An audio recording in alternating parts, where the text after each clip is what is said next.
Importante ed impegnativa trasferta domani a Caltanissetta per Castrum e Favara. La squadra di mister Pietro Infantino andrà a incontrare la Nissa, sicuramente una delle protagoniste di questo importante ed interessante campionato nazionale di Serie D. Favara e Nissa che si conoscono abbastanza bene, essendo state anche nel recente passato protagoniste del campionato di eccellenza. Questa mattina ci siamo recati allo stadio Bruccoleri dove mister Infantino ha predisposto l'allenamento di rifinitura in vista dell'importante partita di domani.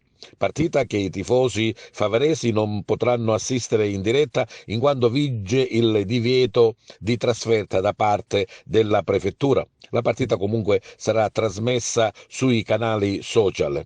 Siamo andati a sentire alcuni dei protagonisti in vista dell'incontro di domani. Sentiamo le loro impressioni in sala stampa.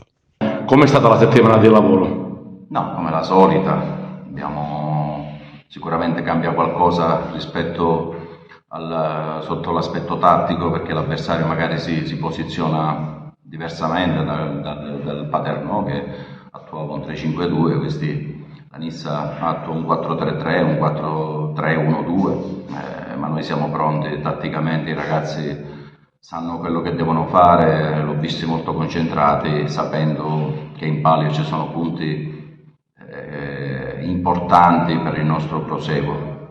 Purtroppo c'è il divieto nuovamente di trasferta per i tifosi, la vedranno in TV in streaming, grazie anche alla diretta che faremo insieme con la Nissa. Ma mister, una battuta personale, c'è anche il divieto dei biglietti per la provincia di Agrigento.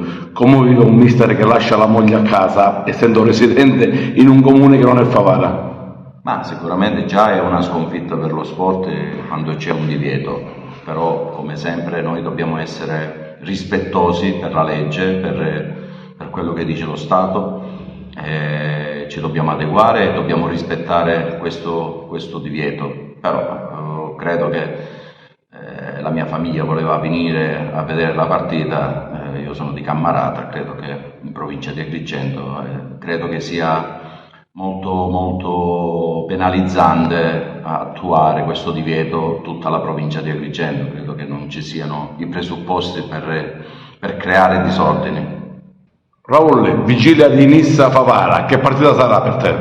Per me sarà una partita dove si dovrà tanto combattere, ci saranno tante seconde palle e andiamo a giocare in un campo dove ci hanno detto che è grandissimo, quindi sarà una bella partita a viso aperto e noi stiamo bene fisicamente, stiamo bene sia anche mentalmente e niente, vediamo domani il lavoro che abbiamo fatto finora e i frutti che usciranno, diciamo.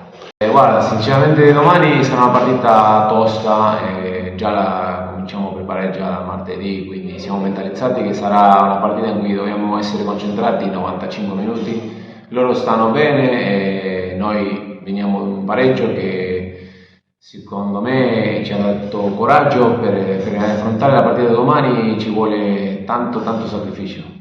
Manca un terzo alla fine del campionato, però come dicevamo con il mister, ormai i punti sono decisivi. Ti aspettavi un campionato così equilibrato? Sì, questo girone è già il terzo anno che lo faccio, quindi secondo me quest'anno è abbastanza difficile. Secondo me domani ci sono giocatori importanti, noi abbiamo le nostre armi, quindi domani sarà una bellissima partita.